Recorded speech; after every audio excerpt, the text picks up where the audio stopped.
Good Monday morning to all of you. It's Jason DeCanio once again for the DMS 3000 News Live. This is episode 14 on this Monday, July 3rd, 2023. Happy 4th of July weekend, as tomorrow will be our 4th of July show where I will be decked out in red, white, and blue.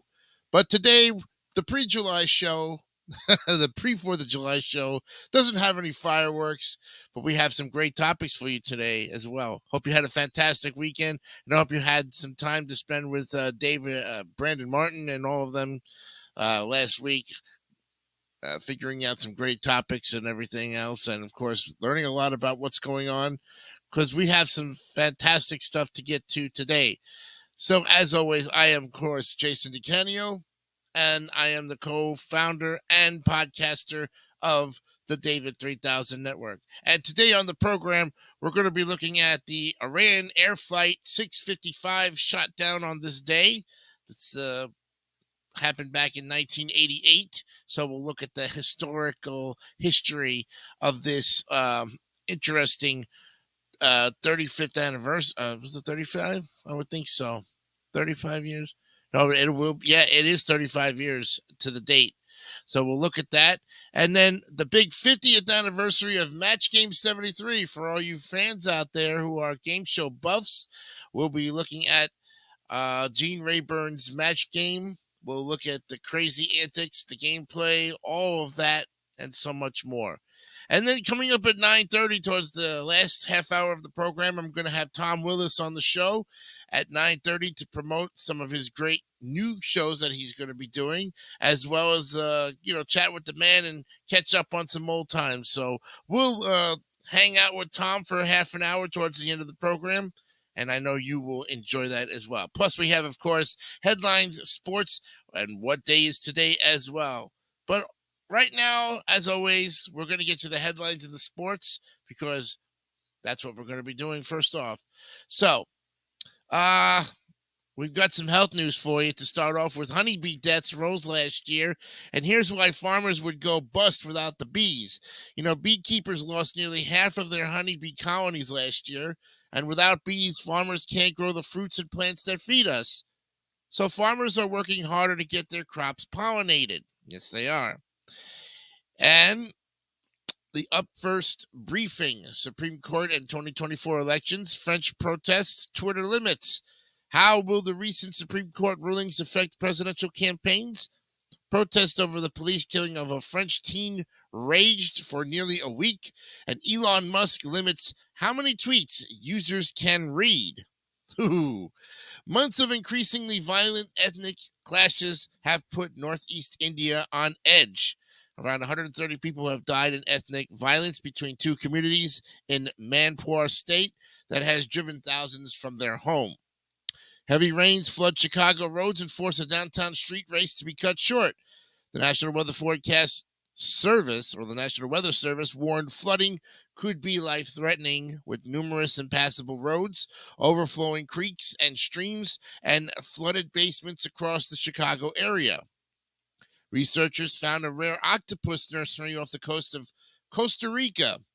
It's only the world's third known octopus nursery.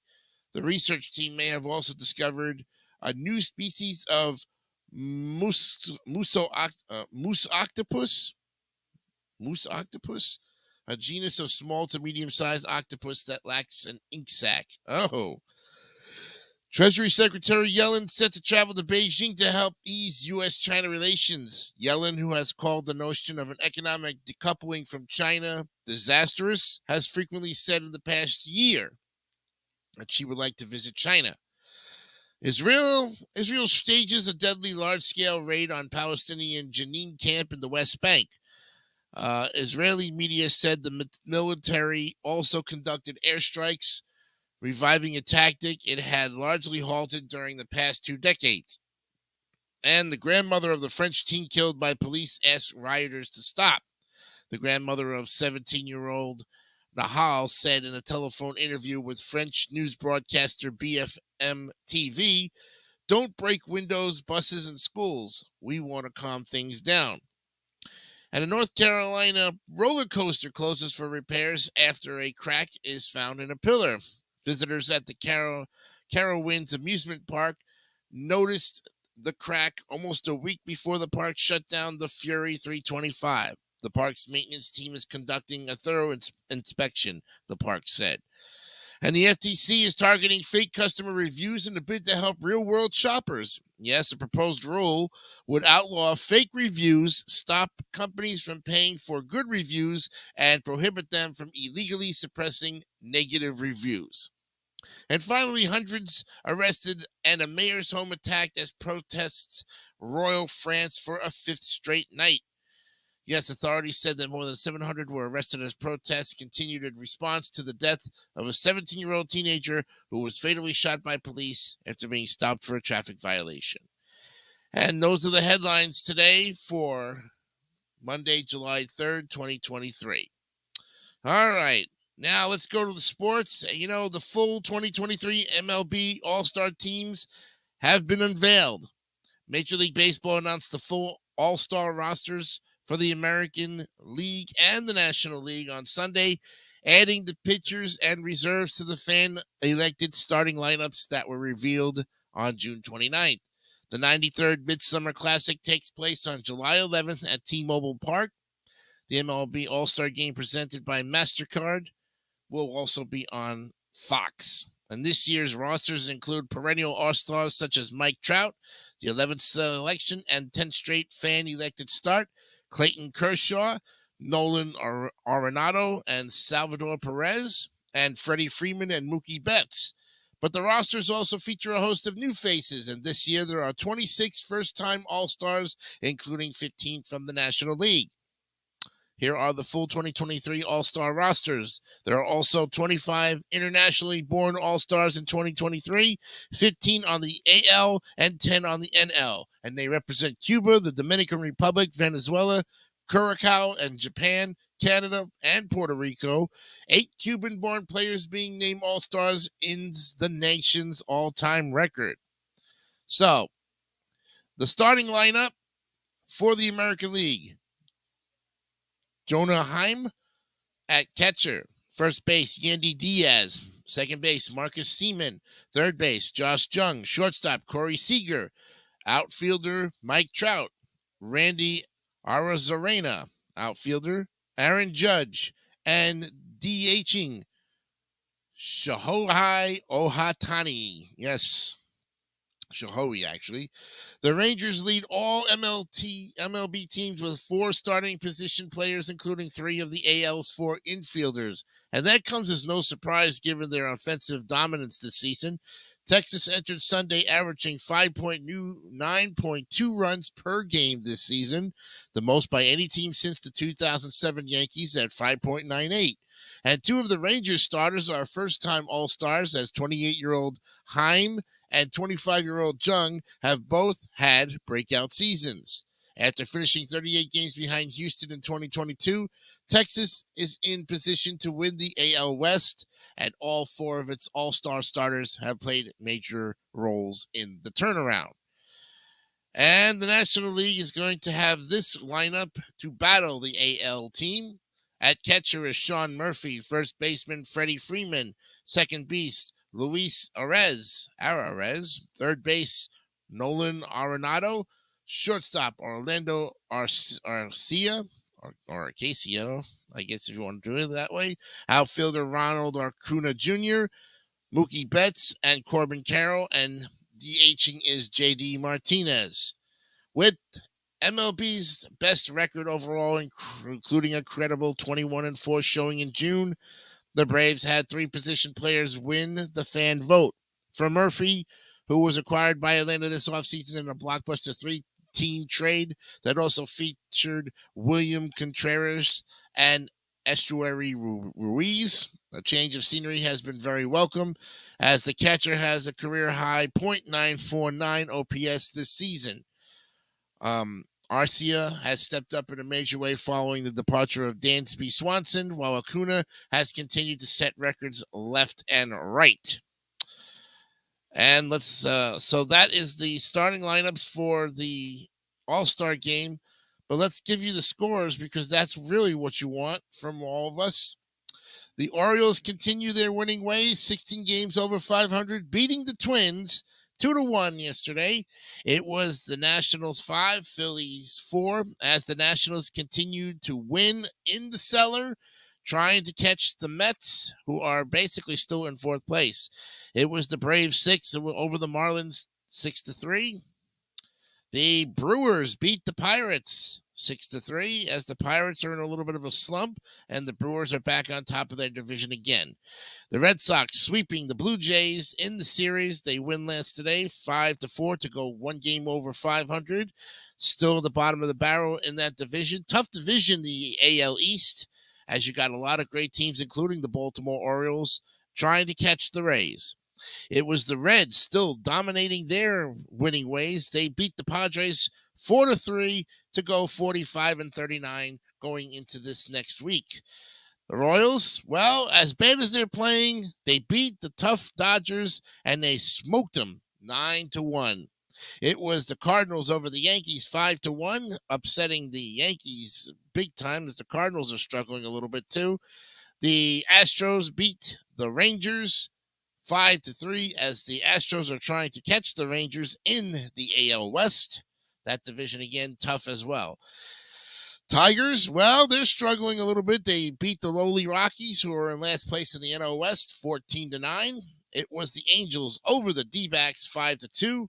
White Sox edged the Athletics 8-7 as the Athletics finally still now are 23-63 and catching the Royals for the last for the draft, for the best draft pick. Actually, they're trying to get that they're trying to get out of that record where they're actually getting better than their actual team. So we'll see what happens. It was the Mariners upsetting the Rays. Oh my goodness, 7-6 as the Mariners. I'm telling you, tough team for the Rays to have to play. Guardians 8, Cubs 6, and in the night game, the Mets actually won a series against the Giants, taking 2 out of 3, beating the Giants yesterday 8-4 to go to 38-46 on the year. Still a lot of games to play and still down at least 17 games in the division. And there you have it, folks. The scores and updates for the Major League around the country. Oh boy. Yes, it was a tough one for them. You know, I'll tell you, my Mets. And of course, if you want more coverage of sports, don't forget to check out the Dugout Crew every Thursday afternoon at 5 o'clock on the David 3000 Network. They'll be going more in depth, hopefully talking about the All-Star game upcoming soon, because that is next Tuesday, actually. But we've got a lot more to cover with you. And we're going to take a break. And when we come back, we're going to look at News of the Weird and then get right into the first of one of our topics today, which is Iran 655, the flight that was shot down. So we will be right back right after this. At the river mouth, the bears catch only the tastiest, most tender salmon. Which is exactly what we at John West want.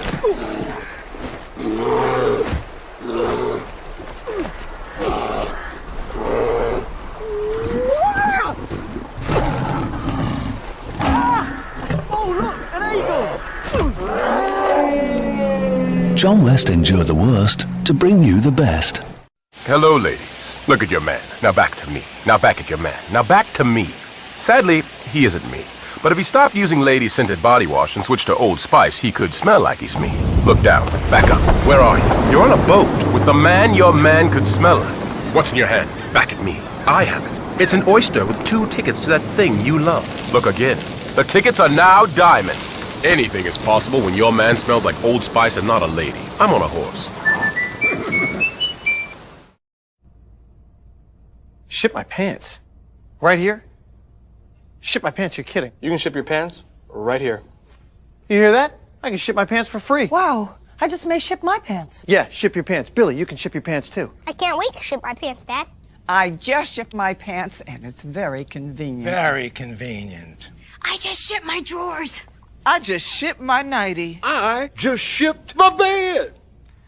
If you can't find what you're looking for in store, we'll find it at Kmart.com right now and ship it to you for free. Today we celebrate the first glorious anniversary of the Information Purification Directives. We have created, for the first time in all history, a garden of pure ideology, where each worker may bloom, secure from the pests, obeying contradictory thoughts. Our unification of thoughts is more powerful a weapon than any fleet or army on earth. We are one people, with one will, one resolve, one cause. Our enemies shall talk themselves to death, and we will bury them with their own confusion. We shall prevail. On January 24th, Apple Computer will introduce Macintosh. And you'll see why 1984 won't be like 1984. Mr. Cow. Yes? How many licks does it take to get to the Tootsie Roll center of a Tootsie Pop? I don't know. I always end up biting. Ask Mr. Fox, for he's much cleverer than I. Mr. Fox, how many licks does it take to get to the Tootsie Roll center of a Tootsie Pop? Why don't you ask Mr. Turtle, for he's been around a lot longer than I. Me, I bite. Mr. Turtle, how many licks does it take to get to the Tootsie Roll center of a Tootsie Pop? I never made it without biting. Ask Mr. Owl, for he is the wisest of us all. Mr. Owl, how many licks does it take to get to the Tootsie Roll center of a Tootsie Pop? A good question. Let's find out. 1, 2, 3. If there's anything I can't stand, it's a smart owl. How many licks does it take to get to the Tootsie Roll center of a Tootsie Pop? The world may never know. Please, take them out. Mr. Green? Mr. Green? Yeah. You need any help? Mm-mm. I just want you to know, I think you're the best ever. Yeah, sure. Want my Coke? It's okay, you can have it. No. Really, you can have it. Okay. A Coke and a smile makes me feel good. Makes me feel nice. See you around. That's the way it should be. I like to see Hey, kid. the whole world is smiling with me. Coca-Cola as life. Have a Coke and Thanks, Mean Joe. smile.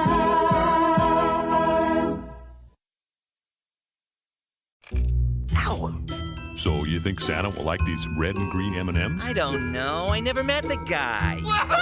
He does exist! They do exist. Santa? Yes, Christmas in July with the M&Ms. That was a classic commercial. If you know about that classic commercial, that's been played probably as long as the Hershey Kisses commercial there. All right, we welcome you back to DMS 3000 News Live. I'm Jason DeCanio. It's episode 14. This is the pre-4th of July show. We're here on July 3rd, ready to give you some more great topics as we delve into news of the weird. We're ready to do that right now. I did not put that in, so I'm going to make a new banner for it right now. It doesn't take that long to type in. So we're going to do that right now. There it is, and it's up, and there we go. Ready for News of the Weird every Monday here, of course, on the DMS 3000 News Live. Let's look at it. It's the got the editors at Andrews McMeel Syndication for the week of June 30th. You know, of course, comes out every Friday. The topic for today is another awesome. Yes. Emerald Downs Racetrack in Auburn, Washington switched things up on June 25th with a grandparents race, WMTV reported. And it was part of Grandparents Weekend, where Nanas and Pop-Pops received free admittance and could participate in prize drawings. About 25 grandparents competed in the race, charging out of the horse gates toward a finish line about 40 yards away. Two of the racers stumbled and fell during the sprint, but no one was hurt. Steve Butler of Everett, Washington, was declared the winner.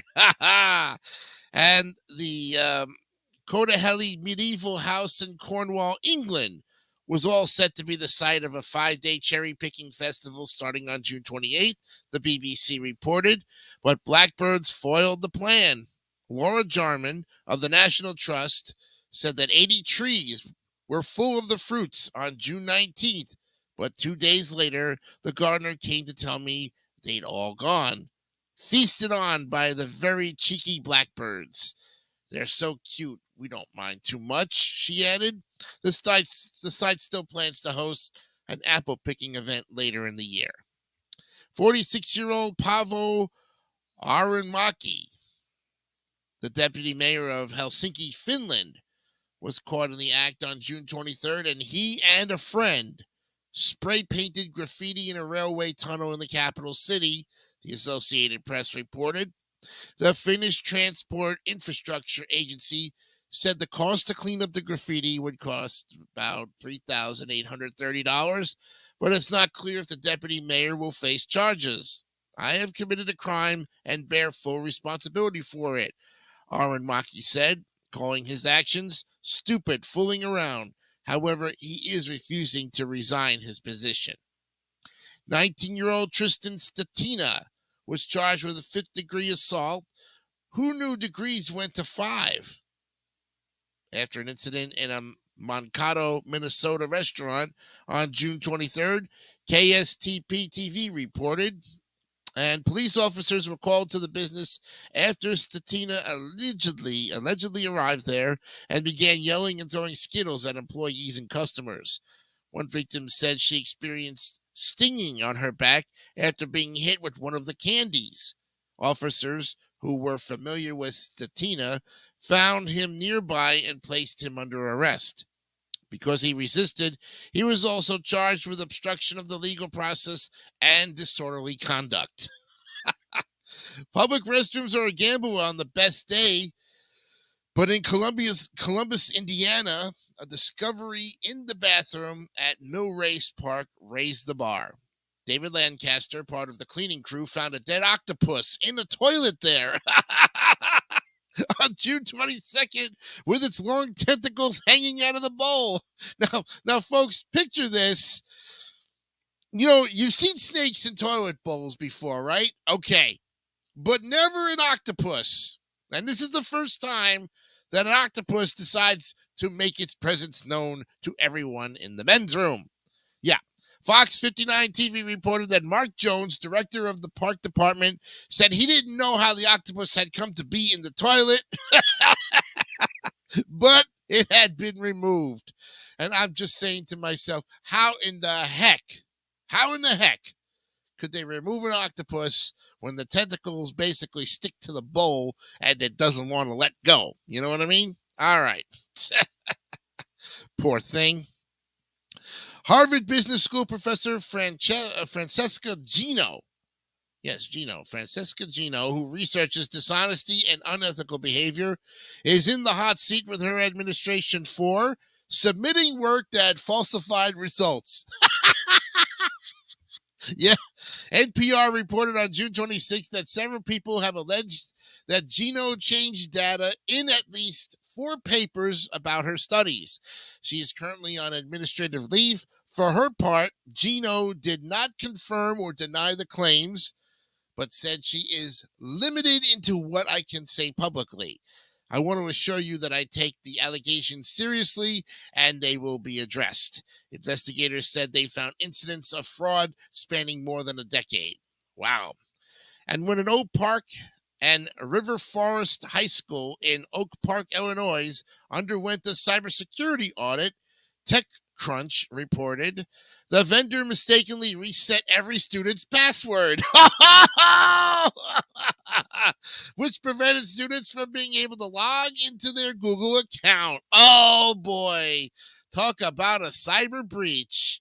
Well, naturally, the school wanted to rectify the situation, so on June 23rd, they sent parents an email. To fix this, we have reset your child's password to CH at NGE me. That's change me with the the at an exclamation point, so that they can once again access their Google account.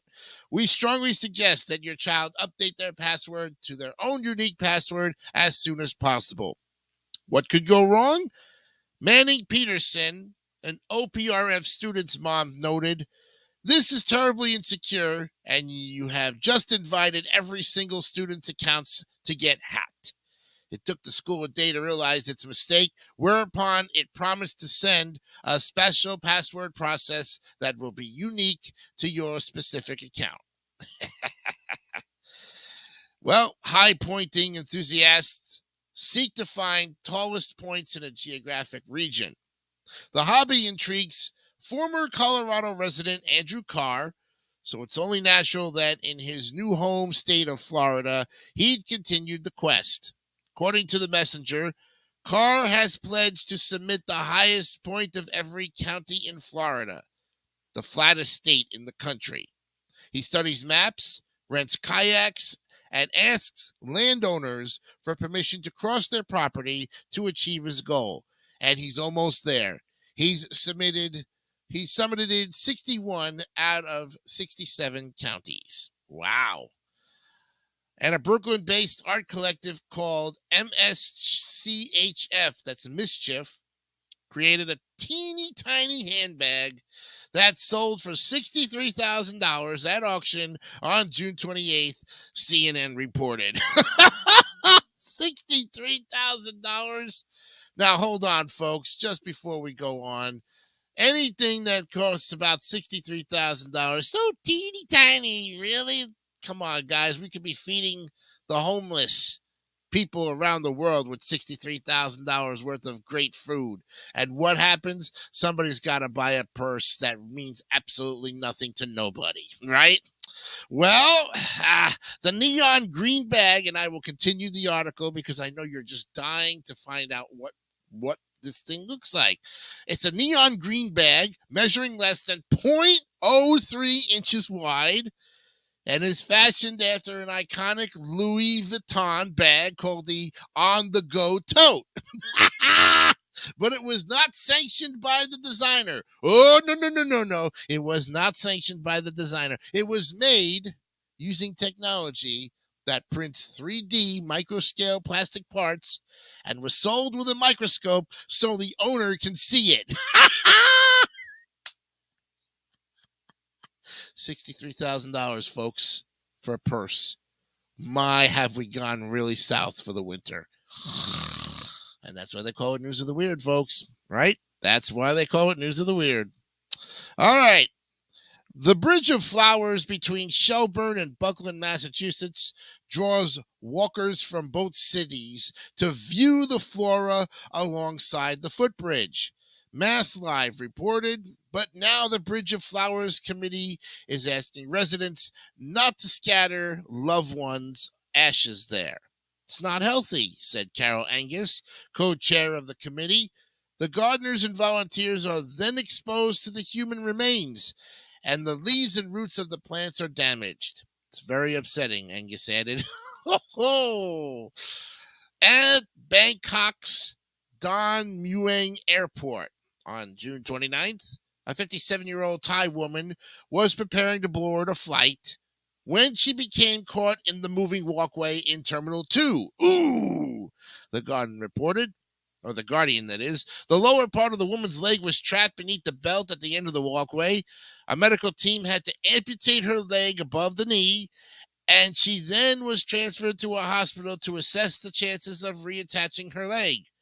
Airport Director Karun Thanakul-Jirapat, offered my deepest condolences regarding the accident and said the airport would be fully responsible for the victim's medical costs. Well, there is a light at the end of the tunnel. And finally, here is some great art for you. German artist Werner Hartl of Reichersburn, paints stunning agriculture and landscape scenes, mostly of cows. Oddity Central reported. And what sets Hart apart is his medium of choice, diluted cow manure.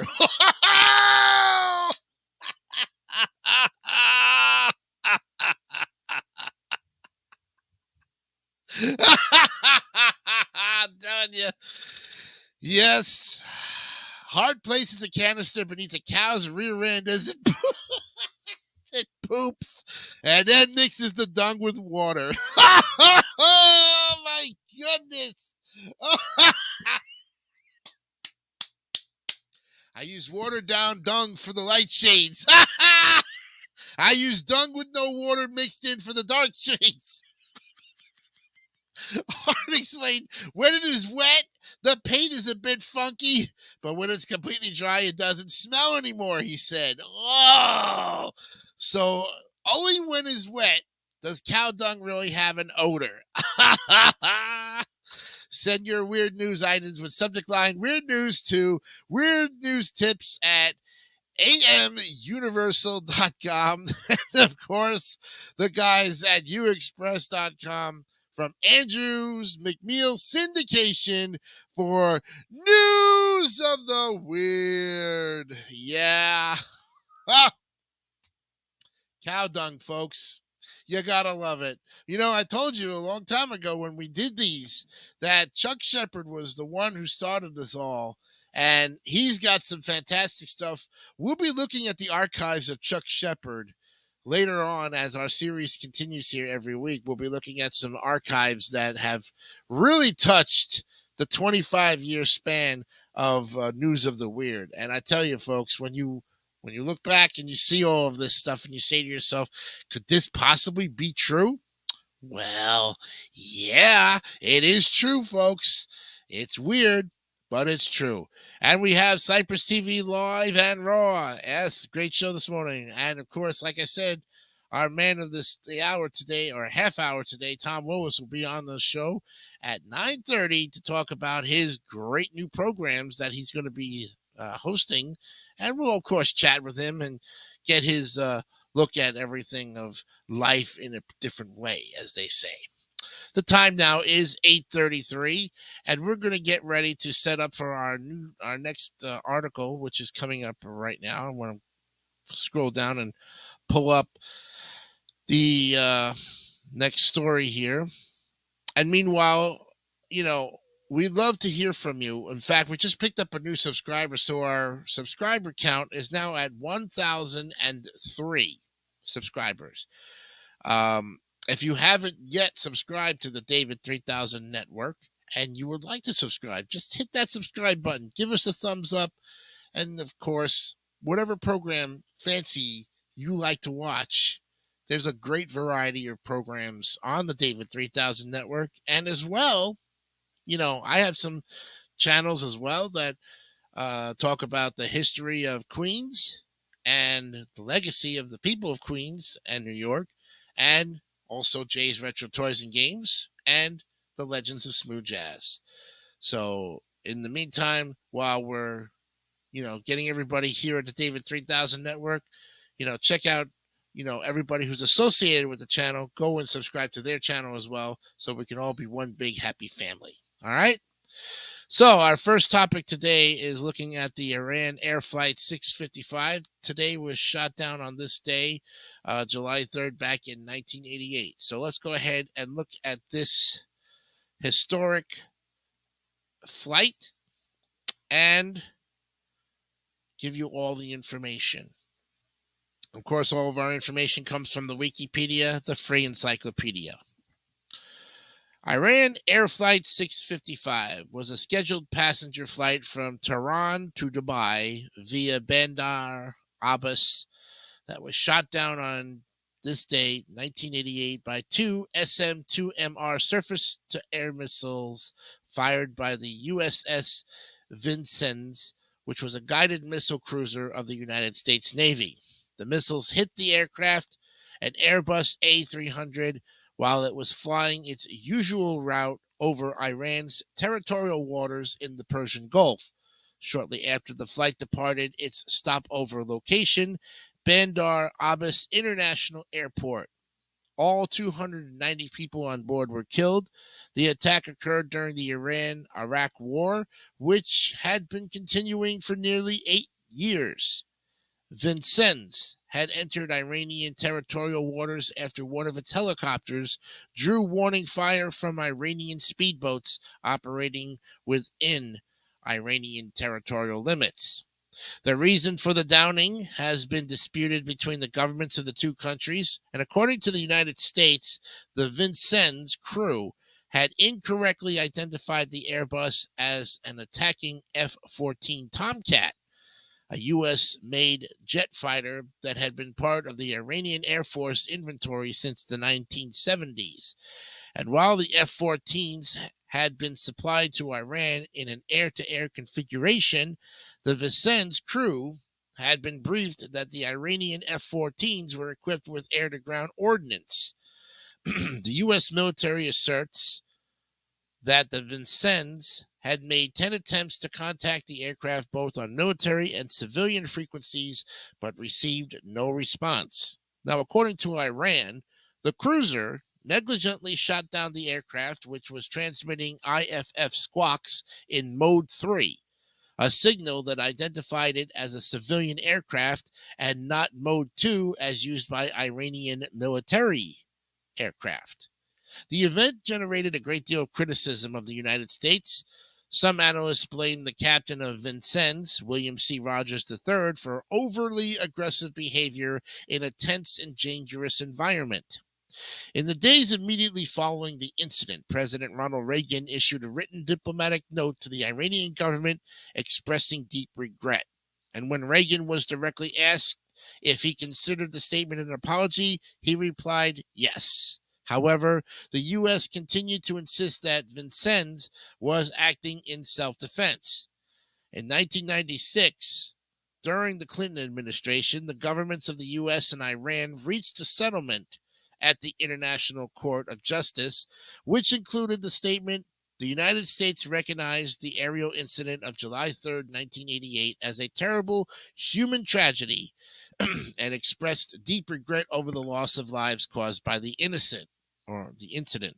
As part of the settlement, even though the U.S. government did not admit legal liability or formally apologize to Iran, it agreed to pay $61.8 million on an ex gratia basis in compensation to the families of the Iranian victims. The shootdown was the deadliest aviation disaster involving an Airbus A300, as well as the deadliest aviation disaster in 1988. It was also the deadliest airliner shoot-down incident until 2014, when Malaysia Airlines Flight 17 was shot down over Ukraine. Now, in 1984, the war between Iraq and Iran had expanded to include air attacks against oil tankers and merchant shipping of neighboring countries, some of whom were providing aid to Iraq by shipping Iraqi oil.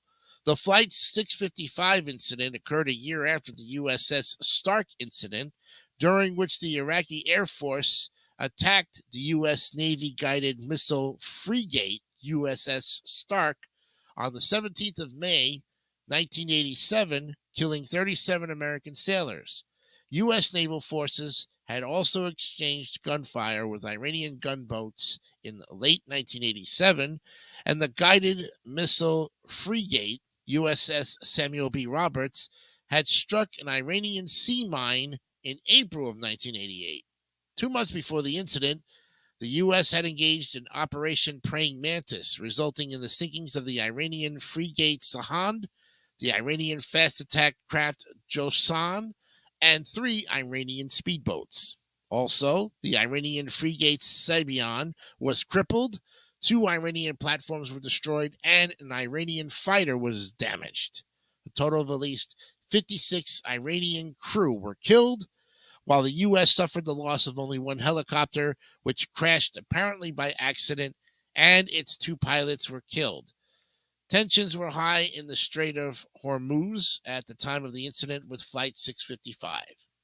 In response to the pattern of attacks on shipping, the U.S. Joint Chiefs of Staff issued a NOTAM on September 8th, 1987, warning all Persian Gulf countries that civilian aircraft must monitor the 121.5 megahertz VHF International Air Distress or the 243.0 megahertz UHF Military Air Distress frequencies and be prepared to identify themselves to U.S. Navy ships and state their intentions. Then on April 29th of the same year, 1988, the U.S. expanded the scope of its Navy's protection to all friendly neutral shipping in the Persian Gulf outside declared exclusion zones, which set the stage for the shootdown.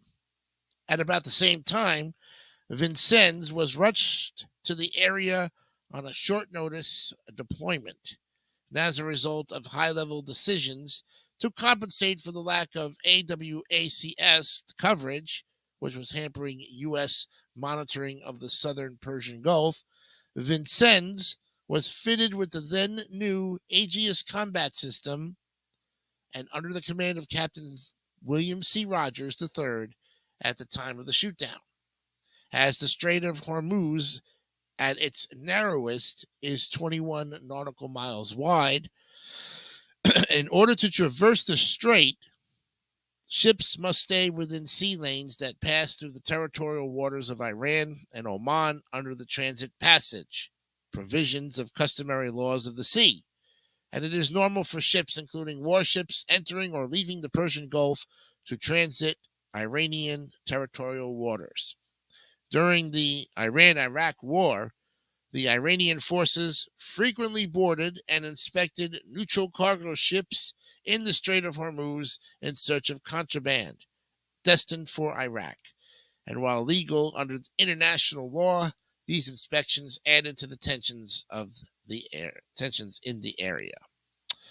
We'll be back with more of the Iranian air flight shutdown, with more history when we come back right after this. The name Progresso means progress in Italian, but we don't put too much progress in our soup. Where we come from, you don't fool around with a classic soup recipe, which is why our minestrone is still a classic. We still think chicken noodle soup should be more chicken than noodle.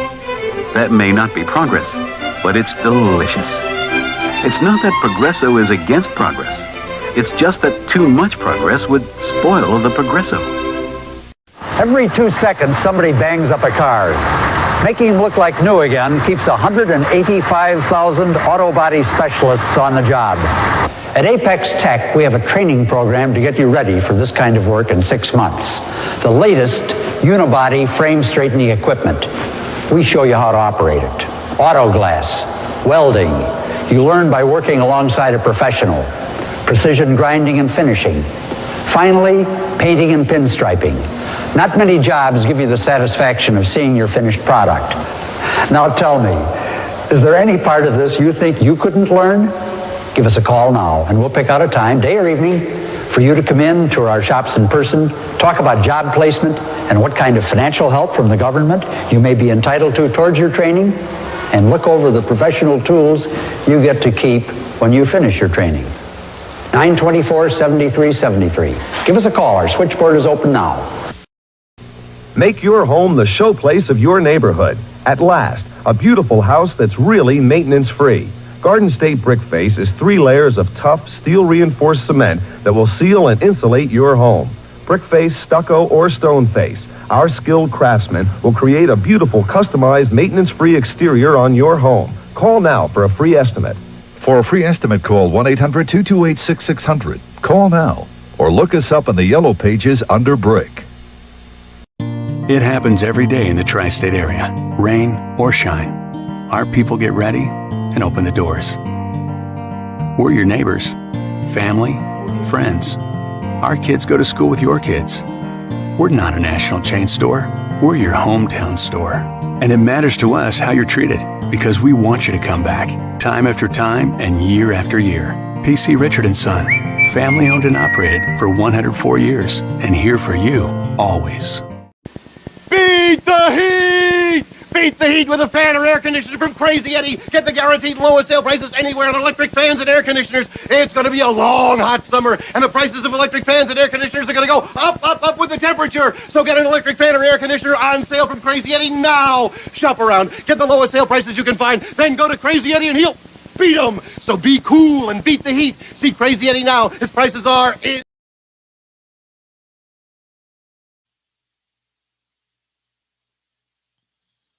The Buzzer Academy of Hosting presents Tossing to Commercial. We'll continue playing fast, but in just a moment, right after these messages. We've got these messages for you. So come on back. We'll be back. We'll be back. We'll pause with these words. Don't you dare go away. Don't go away. Don't go away. You say you want more? We'll be right back with more. For more lessons, keep it right here on Buzzer. Check your cable listing for Buzzer or watch WBNX 55.2. The government says we can make our Hebrew National Franks from frozen beef. We don't. They say we can add meat byproducts. We don't. They say we can add meat fillers. We can't. We're kosher and have to answer to an even higher authority. New Hebrew National Light Franks. 100% fresh kosher beef, 100% Hebrew National delicious. With less fat, sodium, and calories. Original or new light. We answer to a higher authority. What time is it? I don't know. You mean to tell me you got 4 watches on that arm and not one of them tells the time? It's a look, Dad. A look? A look. Does that explain the war paint around the eyes? It's the latest eyeliner, Dad. So, Michael, when did you get electrocuted? That's Moose, Jerry. My brother, the fashion victim. Me? Come on, you use so much hairspray they can hold you solely responsible for the hole in the ozone layer. Why do I get the feeling I'm putting the bill for you two to look like a couple of yo-yos? Because you are, dear. Where's the dog? Getting his legs waxed. Pass the iced tea. 4C, the official iced tea of the Davis family. Could switching to Geico really save you 15% or more on car insurance? Does a former drill sergeant make a terrible therapist? And that's why yellow makes me sad, I think. That's interesting. You know what makes me sad? You do! Maybe we should chug on over to Mamby-Pamby land, where maybe we can find some self-confidence for you, you jackwagon! Tissue? Right, baby. Geico. 15 minutes could save you 15% or more. Go meat! Go meat! I said a beef hot links! I said a beef hot links! I said a beef hot links! I said a beef hot links! I said a brat beef kielbasa hot smoked sausage cheddar wurst! I said a brat beef kielbasa hot smoked sausage cheddar wurst! When I say Hillshire, you say farm! Hillshire! Farm! Go meat! This is just a flat old tater chip. It's just flat. It's just tater. It's just an old chip. But now this is a new Cajun spice ruffle potato chip. Look at them ridges full of cayenne pepper, onion, garlic, paprika. Oh, this is Cajun spice. Ain't nothing flat about it. Try new Cajun Spice Ruffles brand potato chips with a feisty, spicy bite in every crunch. It's the new taste that won't leave you flat. Oh, boy, they want them without guarantee. You've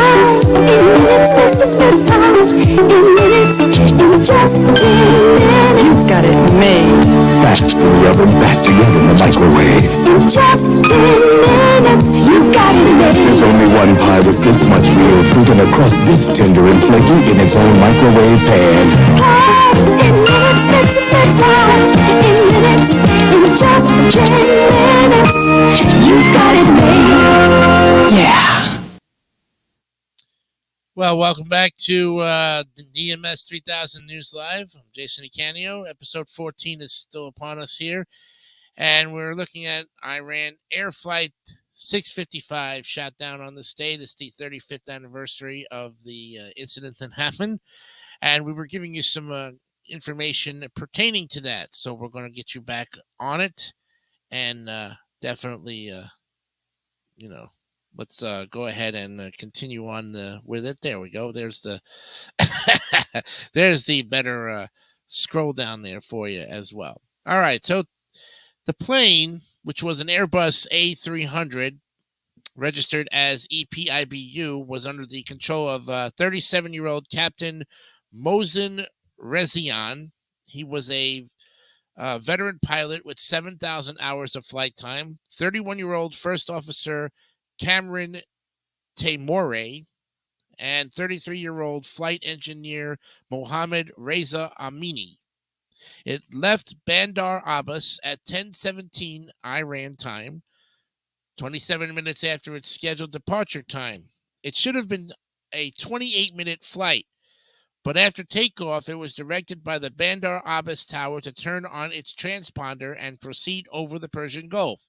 The flight was assigned routinely to Commercial Air Corridor Amber 59, a 20-mile wide lane on a direct line to Dubai Airport. The short distance made for a simple flight pattern: climb to 14,000 feet, cruise, and descend into Dubai. While the airliner was transmitting the correct transponder squawk code, typical of a civilian aircraft, and maintained radio contact in English with appropriate air traffic control facilities. On the morning of July 3, 1988, USS Vincennes was passing through the Strait of Hormuz, returning from an escort duty. A helicopter deployed from the cruiser reportedly received small arms fire from Iranian patrol vessels as it observed from high altitude. Vincennes moved to engage the Iranian vessels, in the course of which they all violated Omani waters and left after being challenged in order to leave by a Royal Navy of Oman warship. Vincennes then pursued the Iranian gunboats, entering Iranian territorial waters. Two other U.S. Navy ships, that is the USS Sides and the USS Elmer Montgomery, were nearby. Admiral Crowe said the cruiser's helicopter was over international waters when the gunboats first fired upon it. Flight 655 was first detected by Vincennes immediately after takeoff, when it received a short IFF Mode 2, possibly leading the crew of Vincennes to believe the airliner was an Iranian F-14 Tomcat, capable of carrying unguided bombs since 1985, diving into an attack profile. Contrary to the accounts of various Vincennes crew members, the cruiser's Aegis combat system recorded that the airliner was climbing at the time, and its radio transmitter was squawking on only the Mode 3 civilian frequency and not on the military Mode 2. Since the USS Stark incident, all aircraft in the area had to monitor 121.5 megahertz, the International Air Distress radio frequency. A total of 10 attempts were made to warn the airliner, 7 on the military air distress frequency, and 3 on the IAD frequency. There were no responses. With the aircraft not answering radio challenges and continuing towards Vincennes, the ship's crew commenced the process to engage it.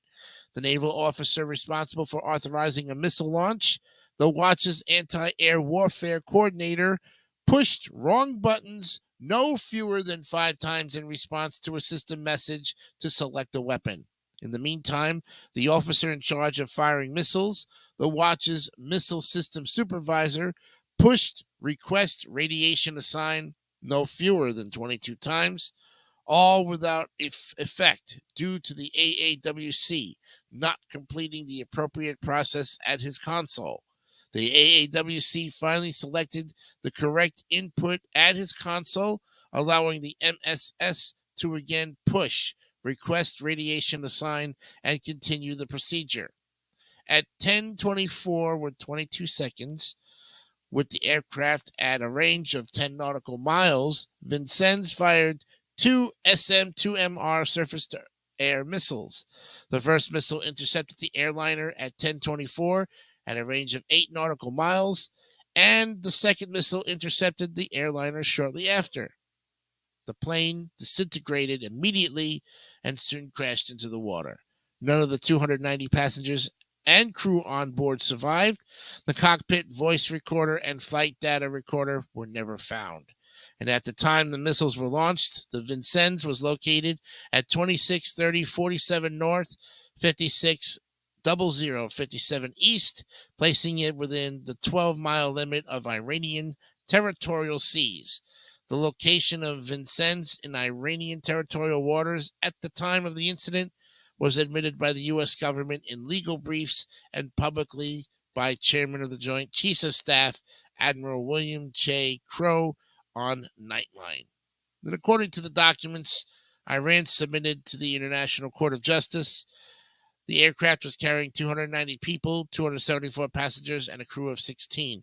Of these 290, 254 were Iranian, 13 were Emiratis, 10 were Indians, 6 were Pakistanis, 6 were Yugoslavs, and 1 was Italian.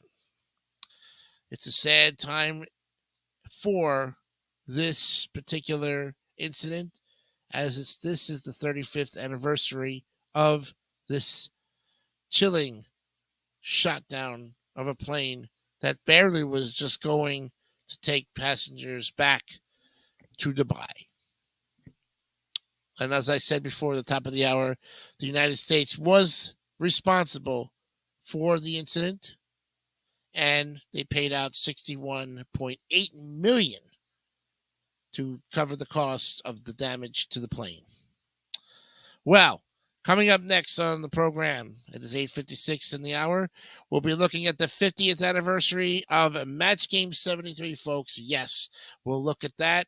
And then, of course, at 9:30, I'm going to have Tom Willis on to talk about some fantastic new programs that he is going to be hosting on his channel, as well as touching base with an old friend. We'll be right back as we continue on, and we will have, of course, the next look at, of course, the Match Game 73 50th anniversary. We'll be right back. The name Progresso means progress in Italian, but we don't put too much progress in our soup. Where we come from, you don't fool around with a classic soup recipe, which is why our minestrone is still a classic. We still think chicken noodle soup should be more chicken than noodle. That may not be progress, but it's delicious. It's not that Progresso is against progress. It's just that too much progress would spoil the Progresso. Every 2 seconds, somebody bangs up a car. Making him look like new again keeps 185,000 auto body specialists on the job. At Apex Tech, we have a training program to get you ready for this kind of work in 6 months. The latest unibody frame straightening equipment. We show you how to operate it. Auto glass, welding. You learn by working alongside a professional. Precision grinding and finishing. Finally, painting and pinstriping. Not many jobs give you the satisfaction of seeing your finished product. Now tell me, is there any part of this you think you couldn't learn? Give us a call now, and we'll pick out a time, day or evening, for you to come in to our shops in person, talk about job placement and what kind of financial help from the government you may be entitled to towards your training, and look over the professional tools you get to keep when you finish your training. 924-7373. Give us a call. Our switchboard is open now. Make your home the showplace of your neighborhood. At last, a beautiful house that's really maintenance-free. Garden State Brick Face is 3 layers of tough, steel-reinforced cement that will seal and insulate your home. Brick face, stucco, or stone face. Our skilled craftsmen will create a beautiful, customized, maintenance-free exterior on your home. Call now for a free estimate. For a free estimate, call 1-800-228-6600. Call now, or look us up in the yellow pages under Brick. It happens every day in the tri-state area, rain or shine. Our people get ready and open the doors. We're your neighbors, family, friends. Our kids go to school with your kids. We're not a national chain store. We're your hometown store. And it matters to us how you're treated, because we want you to come back, time after time and year after year. P.C. Richard & Son, family owned and operated for 104 years, and here for you, always. Beat the heat! Beat the heat with a fan or air conditioner from Crazy Eddie. Get the guaranteed lowest sale prices anywhere on electric fans and air conditioners. It's going to be a long, hot summer, and the prices of electric fans and air conditioners are going to go up, up, up with with the temperature. So get an electric fan or air conditioner on sale from Crazy Eddie now. Shop around, get the lowest sale prices you can find, then go to Crazy Eddie and he'll beat them. So be cool and beat the heat. See Crazy Eddie now. His prices are insane. So then I said, Mr. Prime Minister, I'm flattered that you love chocolate, but I'm here strictly in a professional. What's wrong with him? He thinks you're naked. My shell is brown. It just looks like my milk chocolate is showing. Only a fool would think I'd actually show up naked. So it's that kind of party. Hit it! I'm sexy and I know it. Aye. Girl, look at that body. Girl, look at that body. Girl, look at that body. I work out. Wiggle, wiggle, wiggle, wiggle, wiggle, yeah. Hey, Herbert Fisher. Have you met Herb Grant? Herb Grant, Tacoma. Herb's in the plumbing business. Yeah, I'm all backed up. Herb, you know these bums? Herb Riddick, Herb Kaplan. Hi. So, the wife and kids are good? Herb Jr.'s almost 12. Whoa, next thing you know, there'll be a Herbert Jr. Jr. If it's out there, it's in here. The 9X Yellow Pages. Why would anyone need another? The 9X Yellow Pages has gotten thinner and thinner over the past decade as more and more businesses now become online and websites take over.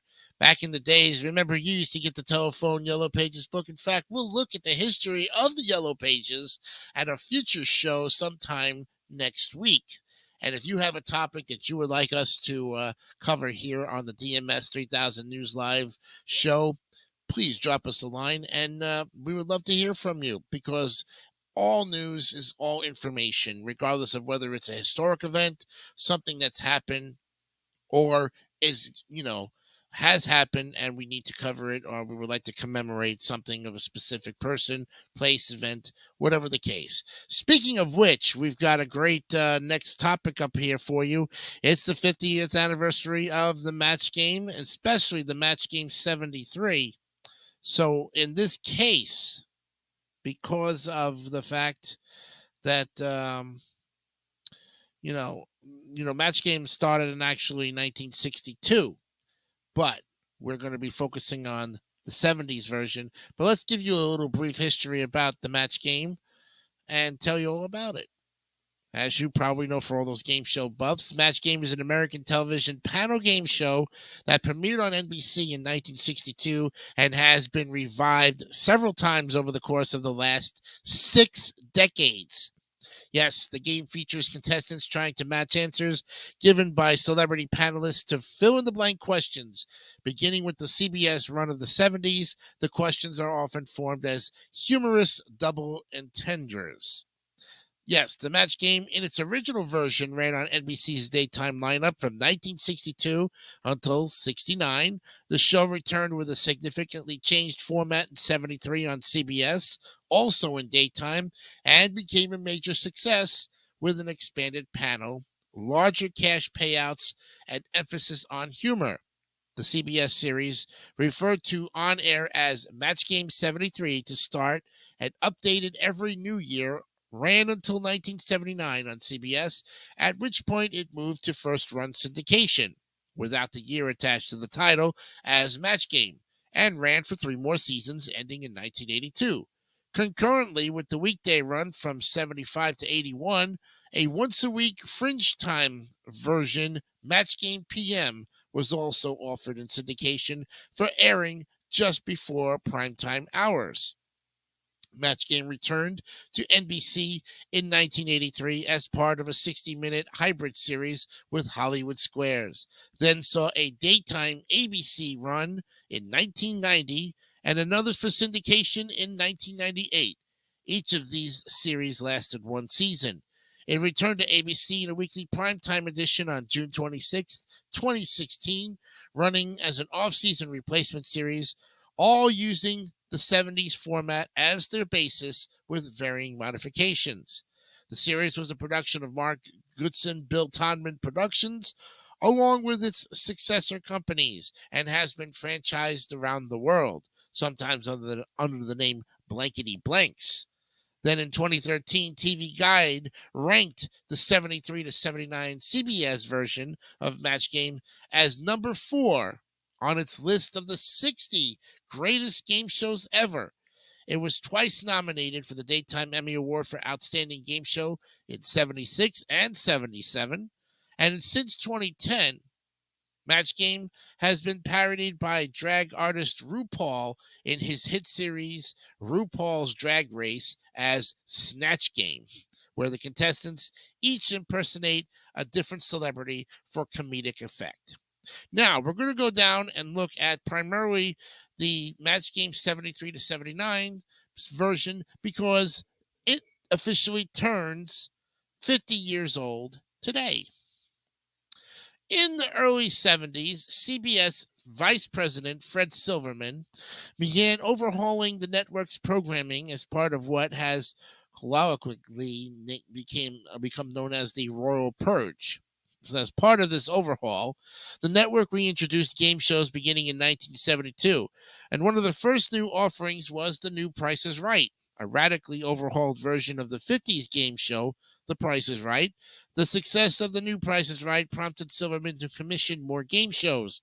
In the summer of 73, Mark Goodson and Bill Todman took a similar approach in adapting the Match Game by reworking the show, moving it to Los Angeles, adding more celebrities, and increasing the amount of prize money that could be won.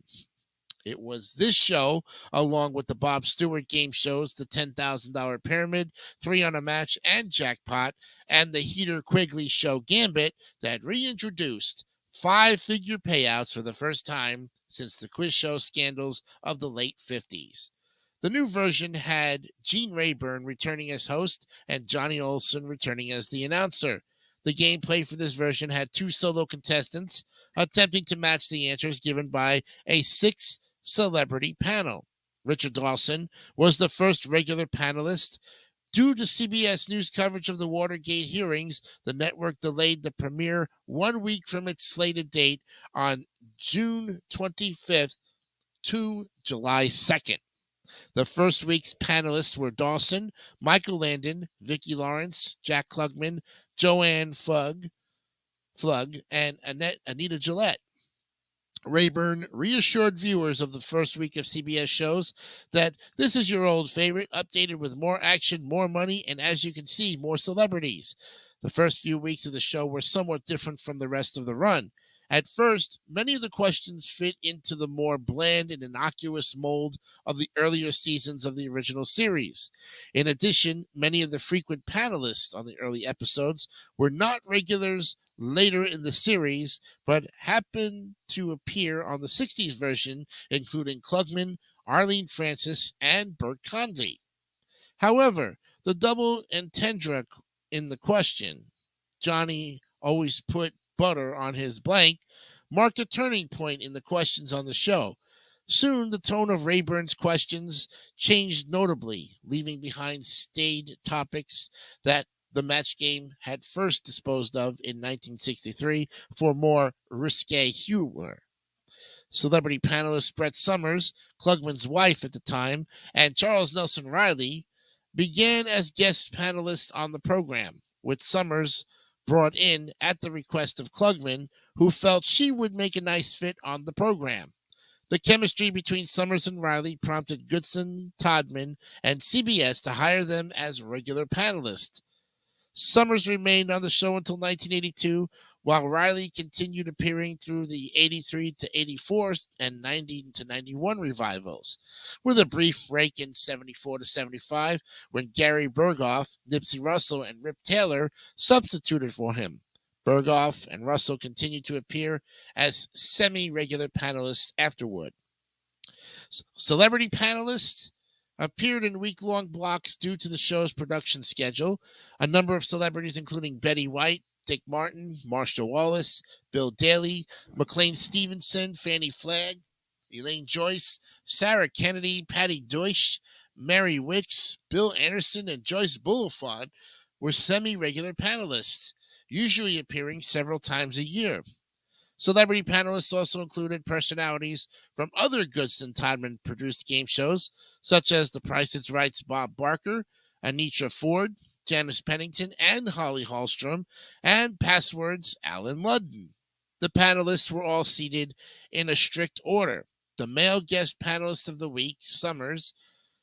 The male guest panelists of the week, then Summers and Riley usually sat in the top row from the viewers left to right. Occasionally, a recurring panelist sat in for Summers or Riley, and the female guest panelists of the week. Dawson, after 1978, a semi-regular male panelist, and a semi-regular female panelist, most frequently Betty White, Fannie Flagg, Patty Deutsch, Bulifant, or Wallace, occupied the bottom row. Now, you all know how to play the game. That's pretty much how it went on. We've had, and to this day, folks, I can tell you right now that the Match Game has been the most frequently shown game show on Buzzer and GSN since the heydays of it. I think we can honestly say that they come in 2-hour blocks. I don't know about you, but sometimes 2 hours of 4 episodes of Match Game can get pretty boring sometimes. But if you're the average Match Game fan, please tell me what you remember the most about Match Game. Was the host? Was it the corny questions? Was it the celebrities? Was it the contestants? Was it the flubs? Well, everybody has a lot of memories to the Match Game.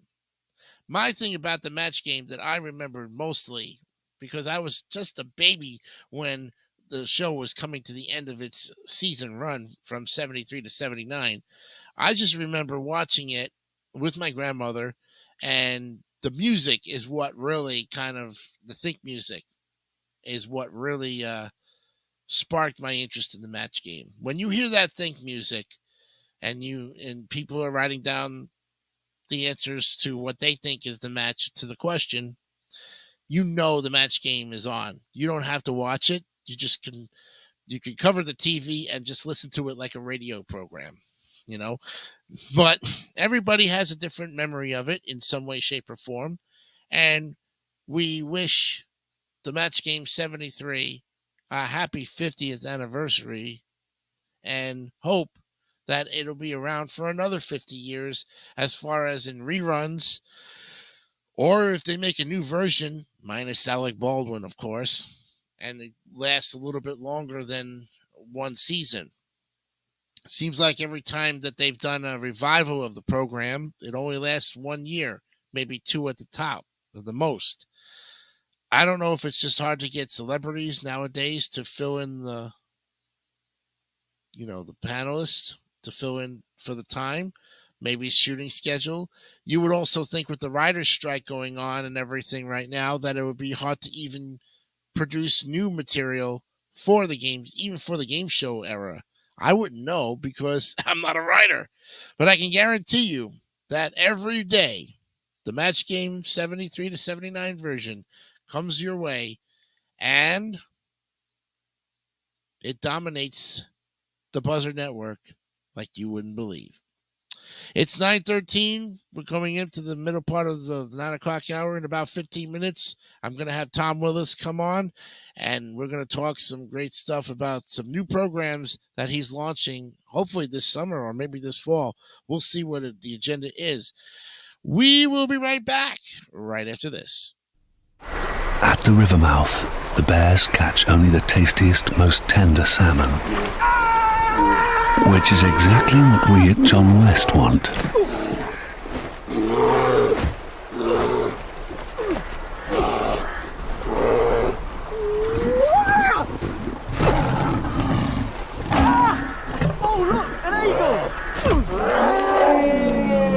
John West endured the worst to bring you the best. Hello, ladies. Look at your man. Now back to me. Now back at your man. Now back to me. Sadly, he isn't me.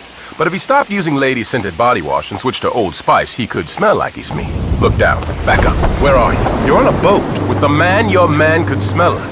What's in your hand? Back at me. I have it. It's an oyster with 2 tickets to that thing you love. Look again. The tickets are now diamond. Anything is possible when your man smells like Old Spice and not a lady. I'm on a horse. Shit my pants. Right here? Ship my pants? You're kidding. You can ship your pants right here. You hear that? I can ship my pants for free. Wow, I just may ship my pants. Yeah, ship your pants. Billy, you can ship your pants too. I can't wait to ship my pants, Dad. I just shipped my pants, and it's very convenient. Very convenient. I just shipped my drawers. I just shipped my nightie. I just shipped my bed. If you can't find what you're looking for in store, we'll find it at Kmart.com right now and ship it to you for free. Today we celebrate the first glorious anniversary of the Information Purification Directives. We have created, for the first time in all history, a garden of pure ideology, where each worker may bloom, secure from the pests of a contradictory thoughts. Our unification of the rules is more powerful a weapon than any fleet or army on earth. We are one people, with one will, one resolve, one cause. Our enemies shall talk themselves to death, and we will bury them with their own confusion. We shall prevail. On January 24th, Apple Computer will introduce Macintosh. And you'll see why 1984 won't be like 1984. Mr. Cow. Yes? How many licks does it take to get to the Tootsie Roll center of a Tootsie Pop? I don't know. I always end up biting. Ask Mr. Fox, for he's much cleverer than I. Mr. Fox, how many licks does it take to get to the Tootsie Roll center of a Tootsie Pop? Why don't you ask Mr. Turtle, for he's been around a lot longer than I. Me, I bite. Mr. Turtle, how many licks does it take to get to the Tootsie Roll center of a Tootsie Pop? I never made it without biting. Ask Mr. Owl, for he is the wisest of us all. Mr. Owl, how many licks does it take to get to the Tootsie Roll center of a Tootsie Pop? A good question. Let's find out. 1, 2, 3.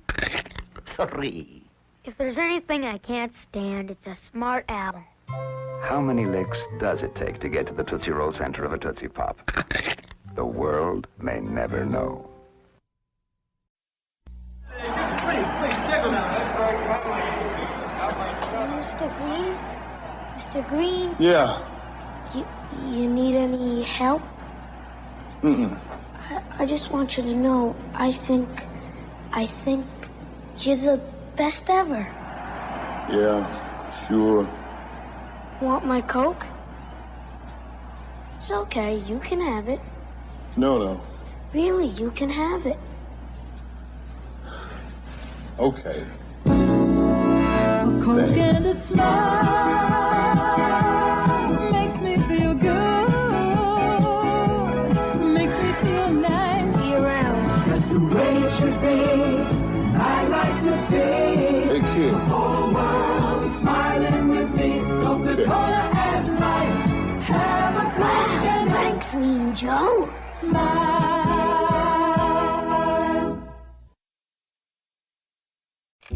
Ow. So you think Santa will like these red and green M&Ms? I don't know. I never met the guy. He does exist. They do exist. Santa? Santa? Santa will be here in about 5 more months, folks. That's right. But today we're going to be, with the 15 minutes left before we bring on Tom Willis at 9:30. Let's get into what day is today. Yes, and looking forward to that. We have some pretty good stuff to see here. Whoops. So we're going to be looking at the first one is the National Stay Out of the Sun Day. Really? Well, hang up your beach towels, don your coziest attire, and prepare for an all-day Netflix marathon because, believe it or not, there's a national holiday devoted to staying indoors. National Stay Out of the Sunday falls on July 3rd each calendar year and encourages us to give our skin a much-needed break from the sweltering heat. Although one doesn't technically need to be indoors to avoid the sun, any excuse to lounge around the house for a lengthy period of time can and should be taken full advantage of. Moderate sun exposure will provide you with a healthy, all-natural dose of vitamin D, but spending too much time basking in the sun speeds up the aging process. Whether you opt to spend this holiday relishing in the great outdoors, indoors, or relaxing in a hammock in the shade, we've got a couple of ideas to help you celebrate. Yeah. I'm getting a little bit of a... Yeah. Ah, there he is. Okay. Cool. All right, great. So we've got Tom coming in about 10 minutes. Perfect. All right, getting back to the holiday here. So the first signs of National Stay Out of the Sun Day came in the 1940s. First sunscreens come to market. You know, American Airmen creates a formula that will later become copper tone sunscreen. While a Swiss chemistry student markets Gletscher creme. Wow. And then in 1956, Joyce Valentine draws the famous Coppertone girl modeled on her 3-year-old daughter, Sherry. Ultraviolet filters in the 1970s. Piz Buin introduces sunscreens with ultraviolet A and ultraviolet B filters. And finally, in 1978, the FDA regulates sunscreen. Congress proposes that the FDA regulates sunscreen and sets standards for safety and efficacy. So, here are some activities you can do to stay out of the sun today.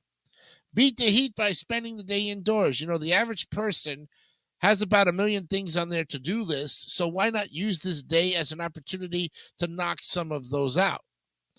All those mundane tasks you've been putting aside for days, weeks, or even months, now is the time to complete them, as long as they aren't get a wicked tan. Yay for productivity. And if you'd rather not spend precious hours of summer cooped up inside, that's perfectly understandable. You can still stay out of the sun even while it's being surrounded by it. Take cover underneath the nearest willow tree and enjoy the sights and sounds of nature. Headed to the beach, grab an umbrella to hoist into the sand, and throw on your most fashionable floppy hat and lather yourself in sunscreen with at least a 45 SPF. Remember to stay hydrated too as well. And limiting your time in the sun is good for your health, but by opting to exercise instead of subjecting your skin to harmful UV rays, you are participating in an ultimate act of self-care. Give yourself a pat on the back because you deserve it. And why we love National Stay Out of the Sun Day? Well, despite the fact that your epidermis is constantly regenerating, it's important to protect your body against ailments like dry skin, sunburn, and skin cancer. The best way to prevent these conditions from occurring is by staying out of the sun. There's no such thing as a healthy tan. Any time spent in the sun, even if you lack a sunburn to show for it, can ultimately damage your skin. And it keeps you youthful. The single leading cause of premature skin aging is extended exposure to ultraviolet light. So if you want to keep the wrinkles at bay and maintain your youthful appearance as long as you possibly can, avoid spending long periods of time in the sun. If this isn't possible, make sure you don a broad spectrum UVA sunscreen. And it leaves time for other exhilarating summer activities.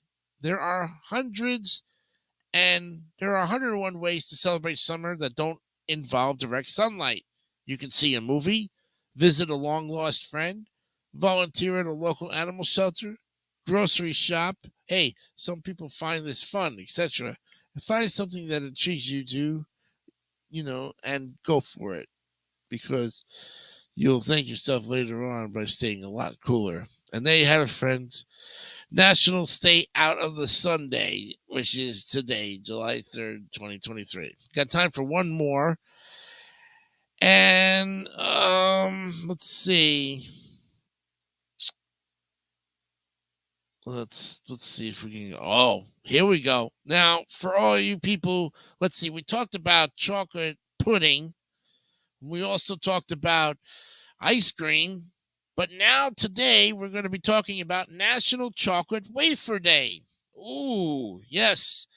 National Chocolate Wafer Day is a big day for all chocolate lovers. On this day, you can allow yourself to indulge in this sinful treat without having to worry about the extra calories. To enjoy this day to the fullest, we recommend having a chocolate wafer for breakfast, lunch, or dinner.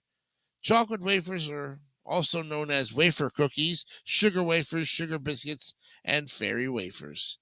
And while the most of us enjoy these wafers as snacks, they can also be enjoyed as a dessert or served at tea time. Lightly flavored and layered with a rich chocolate filling, chocolate wafers are loved by everyone. In North America, a number of companies made chocolate wafers, and each brand had its own trademark taste and style. The companies carefully chose the ingredients and took special pride in their packaging. Over the years, most companies merged, and by the 1930s, there were only a few brands that were exclusively making chocolate wafers. Today, chocolate wafers are an American favorite. And thanks to their light texture and delicious taste, they make for a fabulous addition to ice cream.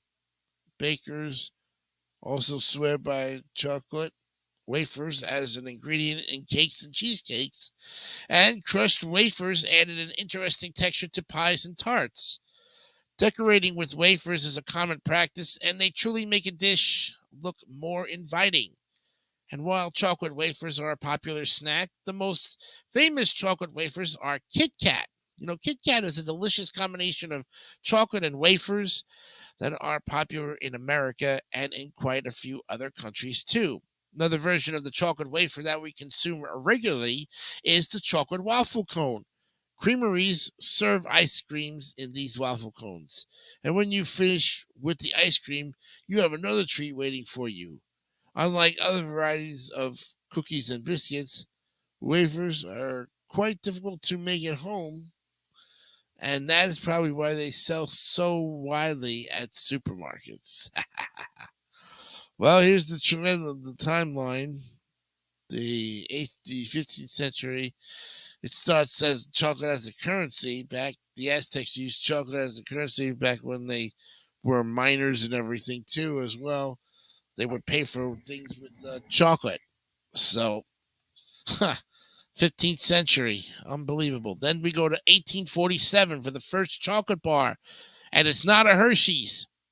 No, it's the Bristol company, J.S. Fry and Sons, make their first chocolate bar. 1847. 1898, the first chocolate wafers. Manor, an Austrian company, makes the first chocolate wafers. The Kit Kat doesn't appear on the scene until 1935, and then they start being produced in the UK. So, what are you going to do today? You're going to treat yourself. You're going to bake with them, and you're going to go out for ice cream. Here are 5 facts about chocolate that will blow your mind. There are 4 varieties of chocolates. Chocolates come in milk, dark, white, or blonde varieties.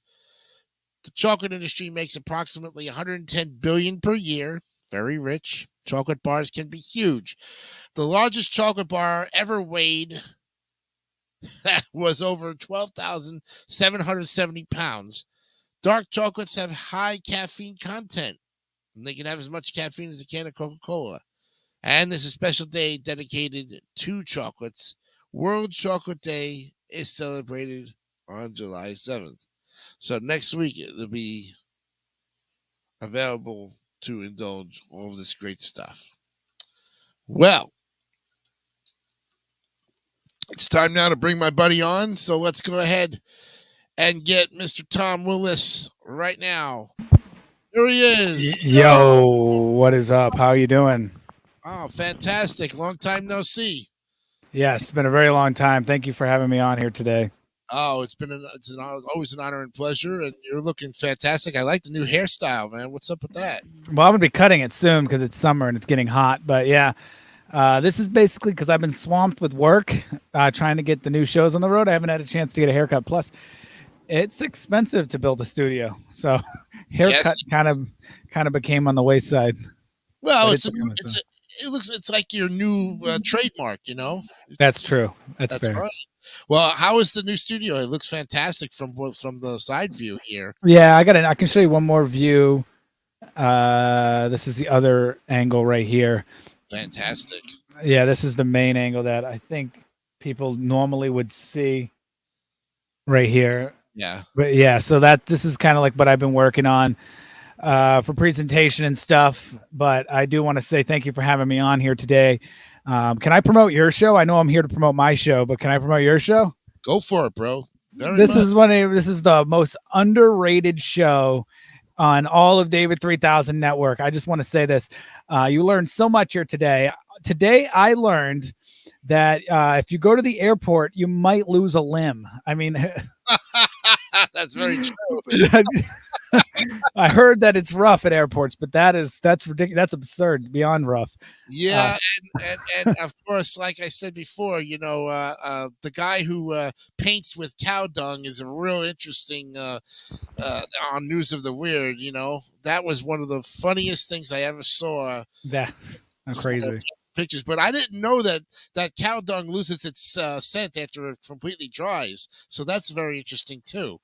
Well, I did not know that there's a such thing as a moose octopus. What? Yeah, a moose octopus. I mean, I guess it was mus or MUUS. That's crazy. Well, that underrated show, underrated program, DMS. Always learning something new. You guys, if you guys aren't watching this program every morning from 8 to 10, then tell me what you're watching, because it can't be this good. Sorry. That's very true. First of all, I'd like to find out from you, how did you come up with the name Cypress TV? Okay, so that's a great question. It's kind of not, the question is better than the actual answer. Okay. So I took a break for a while. It was, people think it's drama related. No, it was more along the lines of just needed a new fresh start, because I felt like my original perspective on my show, my program, kind of got lost in the sauce, so to speak. And I needed to just kind of step away, and I didn't know if I ever was going to return to streaming. So it kind of was a slow process, but I entered the VR world, and I started to just meet some people, and I needed a name. And the Tom Willett, people don't use their real names in VR. Wow. So Cypress was the automatic name. Cypress I thought one day, I remember the name Cypress Hill, and I was thinking I always liked that name. So Cypress became my persona in VR. So then I just became Cypress, or everybody that became my name. And I kind of stuck with that for months and months and months until I started my own talk show in VR, which there's a good portion of my audience now that are in VR and still wonder what's going on with my talk show. It's called Meta Talk, and it is coming. But I kind of just went with Cypress, and then I transformed it into Cypress TV, and that's been my name ever since. Fantastic story there. But I still like the Tom Willis show. I think, when it was on, it was you. And you had a whole bunch of great people on, and the topics were very interesting. And I love the way you just brought the show into and outro and all of that. Yes. Added some new sound effects or some new music to your show here, or what? Yeah. Yes. So I can show you a little intro right here. I do have an intro now. You're not gonna. Well, actually, this is the outro. This is a great thing to show you. This is all my programming. Although I made an updated one, but this is currently. And as you see in the corner there, you see a little preview of the Tom Willis Show. Yeah. So it's all past and present programming that I've done on my channel, kind of like a homage to what I'm doing, what I've been doing, and then a little preview of what's coming. But there is an updated version of that, which also involves Rant and Rave, because I do help produce Rant and Rave. It also involves another show that may or may not come to fruition. But yes, so that's kind of I guess that's a good segue into what I've been working on going forward under the Cypress TV brand. But remembering the Tom Willis Show, because the Tom Willis Show is a part of me. I did that for 3 years. And so I can't forget where I came from. But again, I didn't want to use my real name. I wanted to kind of create a persona like everyone else does on the internet. That's right. Have you been exposed to A1 yet? I don't know what that is. That's automated intelligence. It's where okay. they use voiceovers. They use artificial intelligence for voices and stuff. Have you been introduced to that yet? That is the question. Because sooner or later, all of us are going to have some kind of A1 thing or AI. Okay. You know. And So, great question. I have been experimenting with AI in a sense where now on my streams when people talk, I have a voice talk to me with what they're saying. That's one thing. Another thing I've been doing is artificial. I didn't realize we were going to go into it, but I want to say that this is a great. No, this is good because this has made my life easier. Let me tell you. I am currently working on a program with David that's premiering this Thursday called originally was called I'll go into history about that, but we'll do that later. But anyway, there's a lot of stuff, as you know, when you create a program. You need to write segments, break down time breaks and stuff. And that used to be a big portion of what I did. I have notes from 15 years ago on stuff I used to do. Wow. but nowadays it's so simple. I downloaded Chat GPT, and all I did was say, write me a gaming show with an hour and break it down for me. All I did was type in that one sentence and boom, I got this huge list of this. I got this 5-page essay on segments and what I say and the topics I should cover. And then it said, if there's anything else you want to edit, and I typed in, all I had to do was write 4 sentences and I got an entire breakdown of what my show needs to be. And I was like, wow, it took me weeks to do that back in the day. Now I just did this in on my lunch break. Yeah, it's what takes us a long time back in the day. The technology has really come through over the course of the past decade. Yes, really come a long way.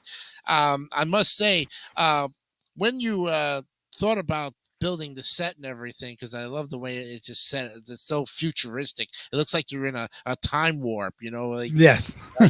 Going 200 years into the future. What was the concept for the studio? How did you come about with the final design?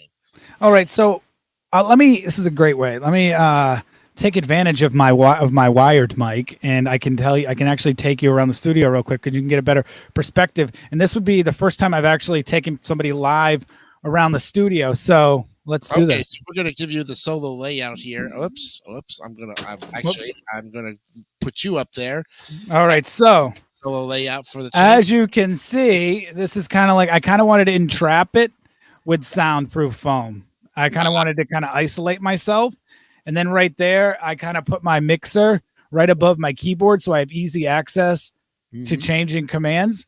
And next to my mouse is my soundboard / hotkeys. So if I'm moving my mouse, I can flip over real quick and I can change my segments. And then as you see, I got my OBS monitor to monitor the stream. I have this monitor to kind of display in the backgrounds. Beautiful logo. Or chat. Thank you. And then this is us on StreamYard right now. And right here, I did have a Red Sox homage. Let me see if I can. I'm hanging. Can you see it? That. Yeah. It's right. You can't really see it. Let me get it for you. I'm going to be hanging this up. How did I have this? I'm going to be hanging this up real soon. The Red Sox thing. Yep. But that's going to be a studio. And then there's a few little things I have to add to the studio, but it is going to be, let me just get this back to the way it was. All right. So there is going to be hold on. Oh, okay. This is my Red Sox plaque that's going to be hanging up pretty soon in the studio. Also, you got to pay respect to the team. Well, I know that you represent. I know that St. Dennis he'll be easily paying respects to his team, especially with that. That is fantastic layout there.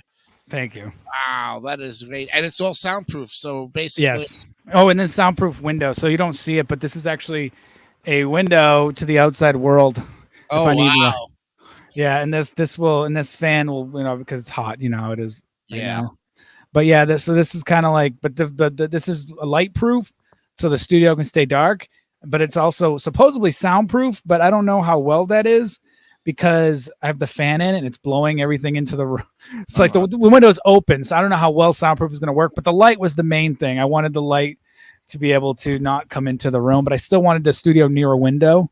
Yeah. And you notice it's a tight spot, but that was by design because the old studio used to be bigger, but I realized bigger was worse because I had so much. I thought if I had a ton of foam, which I still have extra, it would actually help the noise, but it doesn't matter. You kind of want your studio, anybody that's ever planning on building a studio, you kind of want your studio to be tighter, as tight as you can. You just want it to basically fit your desk and your microphone. That's it.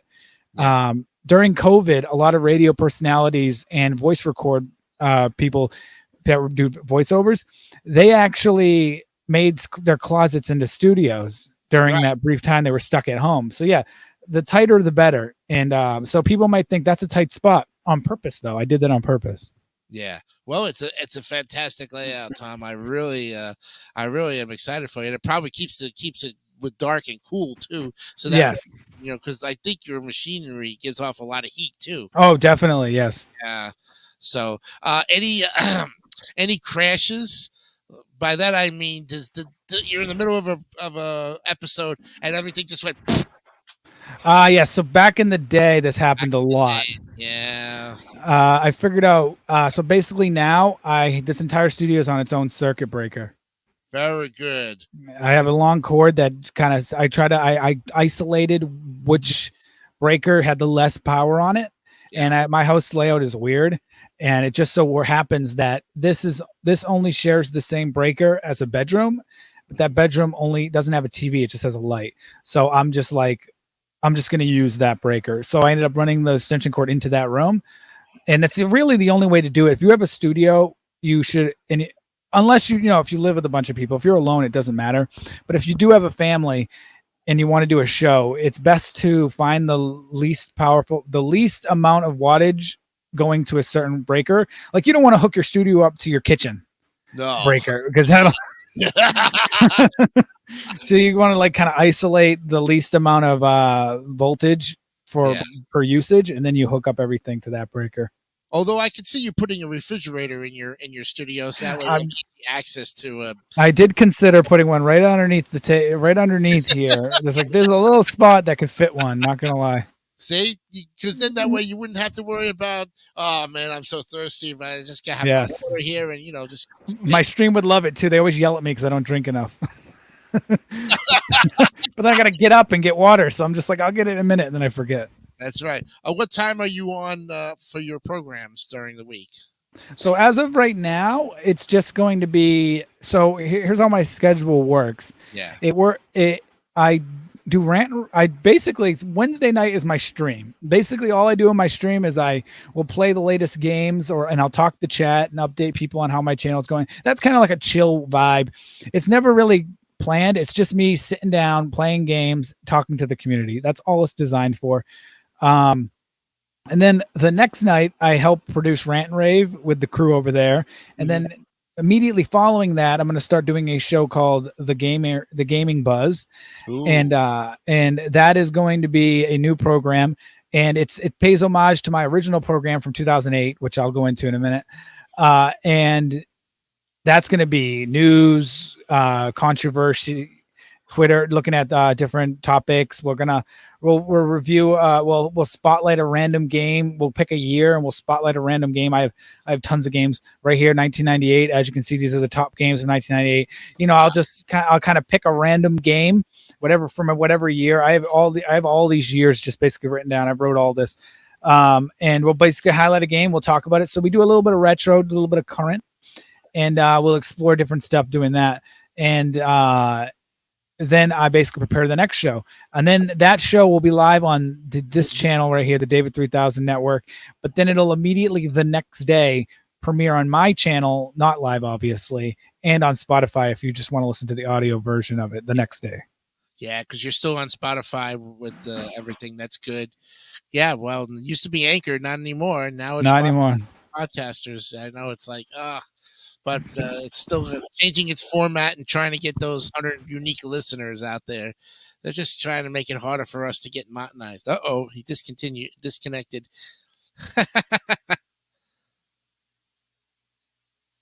I was just switching my microphone to be up here. Yeah, you're on the boom mic. Yeah. Yeah, this is I just wanted to. I had a feeling you'd ask about the studio, so I got this. I purposely got this microphone so I could walk around. Right. Fantastic. So when did this all start for you, Tom? I mean, I know we've known each other for about 4 or 5 years now, but when did this all? How'd you know you wanted to be a podcaster? So that's a great question. I actually prepared this question. So he's got an answer for everything, folks. It's like Radio Shack, you know. I got a whole bunch of notes there. So these are my original notes from 2008. Okay, this is worldwide gaming was my original concept. So this is kind of like what I hinted at earlier. So originally, the new show, the Gaming Buzz. The new word is buzz. Everybody wants to hear buzz. That's like it's a viral word. Before that, it was I used to do the Gaming Power Hour, which originally what it was going to be, because everything was the mid 2000s. It was Power. This a lot of Super Nintendo gaming community that stuff was retro and it was kind of viral. It's not so much viral anymore, unfortunately. I hate to say. So when I was rewriting the show, I decided, all right, I'm going to change the name a little to the Gaming Buzz. But before the Power Hour, it was actually called Worldwide Gaming. Again, same exact concept. I've just changed the name to fit the time. But anyway, I started in 2008, and I did a show called Worldwide Gaming. And well, actually, it was the first episode ever was called Video Game Live. And I actually have a recording from that back in the day, but we won't play that. But that was that was rough. I was on Sirius. It was on XM Radio. I did a 6-minute segment once a week for a guy. All I did was pre-record it, and then I'd email him it, and then he'd play it on his show. It was called Hellcast or something, and it was back in the day, 2008. So like that was where I started doing it the first time. But then his show I used to hang out after the program and talk to them, and they would kind of talk to me about. I didn't say much. I was young. I was younger than David at the time. I was like 18. And I just listened to these people talk to each other, and I'd listen to them like talk these different ideas, and they throw all kinds of like lingo out there that I didn't understand. But I just listen and I take it all in. Well, his show ended up closing down. He ended up stopped doing it. I don't know I think it was Sirius merged with XM or something, and it was the big merger between because they were two separate entities at one time. Yes, and they cut all their program in half because there was just a lot of people lost their show. Yeah, because either you were a Sirius subscriber or you were an XM subscriber. And then they were like, well, why don't we just merge together and now everybody can be on the same platform. Yeah, and it was unfortunate for him because his show he was one of the ones that got the axe. And so I wanted to keep doing what I did and take what I learned. So in 2009 or so, look who it is. Oh, it's the boss man himself who's reading. Wow, Vince McMahon has arrived. I mean, David 3000. Founder of David 3000 has arrived on the program. Yes, indeed. Yes. Well, hey, David. Yep. You kind of I thought you had a green screen behind you. You're just going all in with the black screen. All right, there it is. There's the green. No, it's blue over here and green over there. The man his power bill today. That's the thing, Con Ed shut him off, Yes. Well, so yeah, it's just for the interest of time. Yeah. So basically, I decided to do that, and I went on my own way, and I went on a forum which doesn't exist anymore, and I basically said, I need a co-host because I'm going to do a gaming news show, but it's going to be more than just news. We're going to do like skits and stuff. It was kind of like, for those that don't know the Outcast, it was kind of like it was kind of like the first iteration of the Outcast with just me. It was kind of like, it wasn't exactly, but it was, if you listen to those old shows, I mean, we had Hulk Hogan on the show. Wow. And we had all kinds of different like it was kind of like the same concept. So when the Outcast was kind of forming, I kind of took stuff from that. Now this new program, the Gaming Buzz, isn't going to be like that. I'm going to take out all of that. This is mainly a news show. A lot of that stuff is going to go by the wayside. But yeah, that's when I started. It was a 2-hour show, and it was called the Worldwide Gaming because I had somebody from England. I had somebody from LA, and I had 2 guys from Ireland, and we'd all come together once a week, and we'd do the Worldwide Gaming. So and then go ahead. So this could be your 15th year, basically, of podcasting since you started in 2008. Yes, I remember when podcasting first started. nobody knew what it was, so No. I just said internet radio because I'd say Yeah, we all wanted to be on internet radio because it was just like something that we didn't have to have a college degree. We didn't have to be a radio Yes. station. And now it's picked up everywhere as the podcast itself in general. We're going to look at the history of podcasting because it goes back to like 15, almost 20 years. Well, podcasting gets better ratings than radio nowadays, Yes, it does. And so it's come a long way. you can stream it live and but the problem is that a lot of people are not getting the The money. money, yeah. You Which- got to be smart with marketing, and it's a Yeah. big thing. Yeah, that's tough. I mean, my show's never the only time I've ever made any money on the internet is Twitch. I've only ever made money on Twitch, and that's not even I don't even prepare that stream. I just go live. I'm So not Spotify, but it's a little bit. That's it. yeah, that's how it is these days. But yeah, that's like where I started. Just to give you guys some feedback of how far this goes, I went over this with David. I took some notes on how to prepare for the old show, and some of the stuff is way outdated, but it's funny to read nowadays. You have to go over this. I don't care if you go over time. This is kind of funny. No, So, Brian and Cole have to get on. Eventually, it's like running into the Young and the Restless. We can't be on that long. but like I can go over this real quick because it's funny and it's worth doing. Basically, this was my format because I asked myself questions and I had to answer them myself, so I knew keep the show where it needs to be. I said, "What is the show about?" Video games, and this will answer questions for nowadays for the new show too. So it kind of goes hand in hand. What's the filler? News and sports and comedy. So besides video games, you got this other stuff. What's my format? Audio and video. Back then it was just audio. Right. Who am I targeting? 14 to 15-year-olds. That's what I'm targeting. Well, not targeting, but that seems to be the demographic that views me in general. Like that's the range because video games appeal to younger, but then the older audience, because as people, get older that grew up with video games, the demographic grows. And that's just how it works. And do I need a co-host? I don't really need a co-host, but back then I asked the question. And then I said, where do I syndicate my show? Now listen to this. iTunes. This is I actually wrote this. iTunes, which still kind of is a thing. YouTube, but then right there I put Justin TV, which is now Twitch, which is dead. So it's kind of the same, There but you that's have fun. Yeah, right. There you And then go. I said, how do I spread the word? Like what websites? Because back in the day, you didn't have social media. No.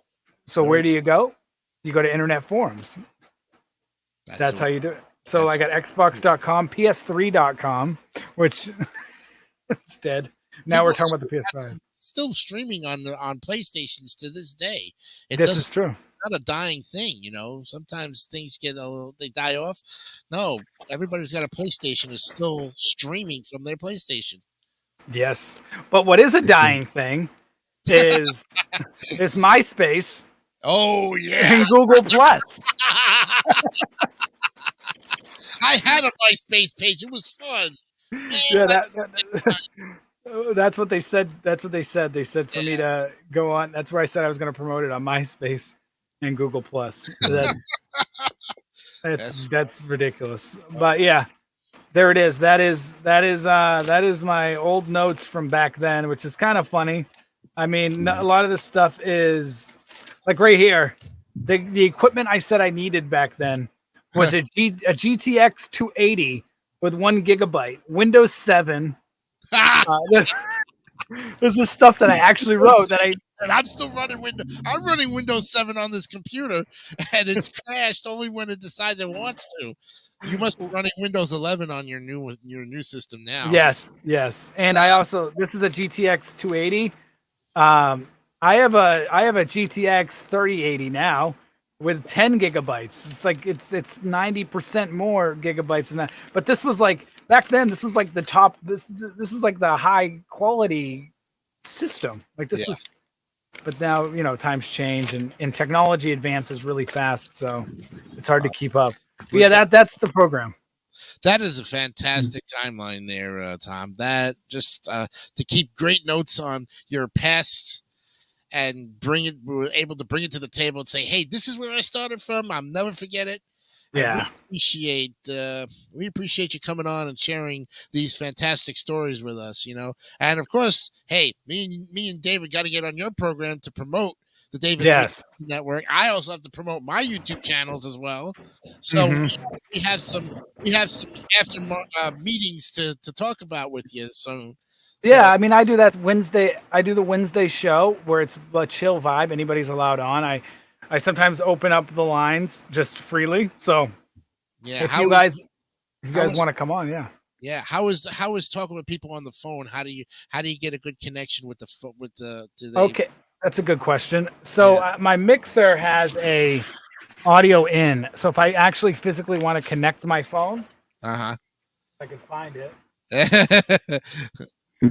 This typically isn't the option because nowadays everyone uses Discord. That's right. Yep. I can't. It's in the back of it's in the back here. I can't really find it right now, but here it is. I got it. So basically, what I do is, I won't grab it because it's too short. I plug my phone. My phone's over here. I basically plug that into my phone audio jack, and whoever I'm talking to automatically goes into the mixer live. If I was back in the day, I used to do prank calls. Those aren't as prominent nowadays. But that was the go-to thing, was plug my phone into. Right. But yeah, nowadays it's not. Oh, but the great thing about technology now is I can easily push a button and sound like this. Oh yes! Now you sound like freaking what's his name? T-Pain in the building. Yeah, I like that now too because mixes have become a long way too. Sounds like Daft Punk. By the way, Jason, did you ever use those forums back in the day? I never even had heard of those forums. In fact, when I first started on the scene, I had basically an old computer mic with some headphones that the sound quality you could basically tell was you could hear every cough, type. Oh no! Oh, I have my first mic. You have your first mic? Oh wow, he saved that. This is going into the Tom Lewis archives, folks. We got about 3 minutes left, so we're gonna kind of wrap it up soon. Right here is the first mic. It probably doesn't. It's a karaoke mic, which is it's not even a real microphone. No, all of my mics are karaoke ones too, because It worked. This mic was fine. It just stopped working. Do you know what I'm saying? Yeah, they finally give out after a while because of the fact that you plug them into mixers and everything, and the internal workings of the mic get crushed. Yeah, so like I've learned how to clean out mics and stuff, and it's kind of just I tried everything I could. It never started working anyway. This is a USB mic, and I wanted to upgrade to XLR anyway. So because my mixer needed an XLR connection, it doesn't do USB, so I had no choice but to get XLR. And shout out to Rode Mic. Rode Mic does a great job. That is fantastic, man. Well, I tell you, we got to get going here, but hey, Tom, we appreciate you for coming on and promoting your great Cypress TV network. Thank you. It basically is coming down to, and like I said, where can we find you? We can find you on YouTube and. Let me show if you switch me with David, you guys can see my social media links. I don't even have to say it. This is the great part about. There it goes. David's already. All right, there it is. You can find me on all of these right here. That's my Twitch, and it's gonna run through this. Oh, and I'm on Kick now. I'm live on Kick at just Cypress TV, which I'm gonna update my scrolls once I get. I gotta add that. I gotta subscribe to you on Cypress on that. And if you subscribe to my 3 channels, then I got that. And we can all exchange. Yes, you got to send me those links on Messenger. Use my personal Facebook, not the promotional Facebook, because that Facebook blew up for some reason. I went live. I don't know why, but all of a sudden I have almost 300 followers, and I got like 100 friend requests in one day. Yeah, and I got people trying to DM me, and I'm just like, I am never. I should tell anybody that follows me on that. If you don't, here's the real fact of it. And I hate to say this, but it is the truth. DM me on Twitter if you really got to get in touch with me. Because my Facebook DMs are really just for personal people. So if I haven't opened up a DM with you, First, I have to start the conversation. If I haven't opened up a DM with you, that means I probably don't want to talk to you on Facebook. But if you have, then that's where to talk to me, because I have too many messages right now, too many friend requests on my new Cypress Facebook that I stopped accepting, and I've stopped messaging. I stopped responding just because it's too much for me to handle at this point. Fantastic. You might need to go through those settings for that one. Yeah, that's for sure. All right, guys, we are out of time. We're gonna wrap it up. Thank you again, Tom, for coming. All right, no problem. Thank you for having me. David for joining in as well. We'll see you all next time on the program. Tomorrow we're going to be looking at the 4th of July. All the great stuff that's happened. I'm going to be wearing my patriotic stuff, and I hope you will join us for more of episode 15 tomorrow on DMS 3000 News Live. I'm Jason Penio. Go on.